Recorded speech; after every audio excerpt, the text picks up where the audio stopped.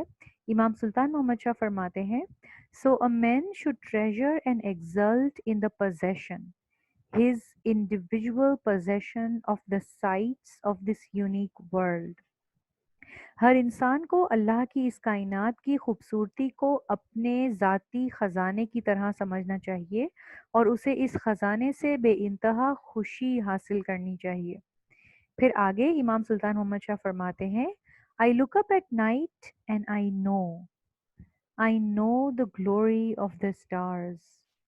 It is then that the stars speak to us and the sense of that mystery is in our blood. میں رات کو اوپر دیکھتا ہوں اور میں جانتا ہوں ان سٹارز کی عظمت کو، میں جانتا ہوں ان کی بیوٹی کو، اور تب یہ ہوتا ہے کہ یہ ستارے ہم سے باتیں کرتے ہیں اور یہ راز اور اس کی پہچان ہمارے اندر ایسے ہے جیسے ہماری ذات کے ہر حصے میں شامل ہو. اسی طرح مولانا حاضر امام بھی اپنی کئی اسپیچز اور فرامین میں ہمیں اس کائنات پہ اپنے انٹلیکٹ کے تھرو ریفلیکٹ کرنے کی تاکید فرماتے رہے ہیں. مولانا حاضر امام علیہ السلام کی ایک اسپیچ میں حاضر امام فرماتے ہیں As we use our intellect to gain new knowledge about creation, we come to see even more profoundly the depth and breadth of its mysteries. What we feel, even as we learn, is an ever-renewed sense of wonder, indeed, a powerful sense of awe and of divine inspiration. مولانا حضرت امام فرماتے ہیں کہ جب ہم اللہ کی creation کے متعلق نئی معلومات حاصل کرنے کے لیے اپنی انٹلیکٹ یعنی عقل کا استعمال کرتے ہیں تب ہمیں اس کائنات کے راز مزید گہرائی اور وسعت کے ساتھ نظر آنے لگتے ہیں، اور جیسے جیسے ہم سیکھتے ہیں معلومات حاصل کرتے ہیں ویسے ویسے ہمیں حیرت اور تعجب اور اللہ کی خدائی کا ایک نیا احساس محسوس ہوتا ہے. تو آئیے حاضرین جماعت ہم بھی ان بتائے ہوئے راستوں پر چلیں اور کوشش کریں کہ اللہ کی اس خوبصورت کائنات پہ، اس کی چھوٹی اور بڑی ہر مخلوق پہ تھوڑا وقت نکال کر ریفلیکٹ کریں اور اللہ کی طاقتور، عظیم اور پاک ذات کے متعلق خیال کریں جس نے یہ دنیا ہمارے لیے ایک تحفے کی طرح ہمیں عنایت فرمائی ہے.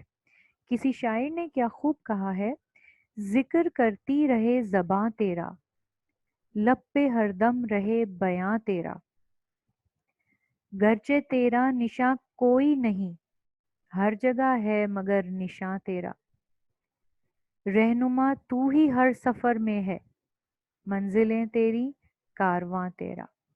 اسی کے ساتھ حاضرین جماعت ہمارے کاروان علم کے آج کے سیشن کا اختتام ہوتا ہے.